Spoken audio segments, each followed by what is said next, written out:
এখন করছি, hello guys, এখন করছি হচ্ছে কোল্ড কফি। এই যে কোল্ড কফি আমাজনের, এই আমাজনের কোল্ড কফি দিয়ে এখন কোল্ড কফি করা শুরু করলাম। একজনের অর্ডার আছে, সেই অর্ডার হিসেবে আমি এখন 4 গ্লাস বানাচ্ছি কোল্ড কফি। আপনারা দেখুন, কোল্ড কফি হয়ে গেছে। কোল্ড কফি দেওয়া ছিল,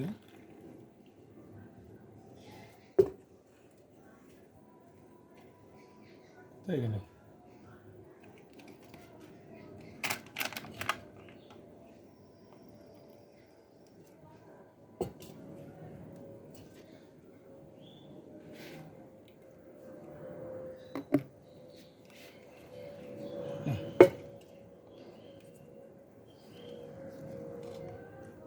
আরে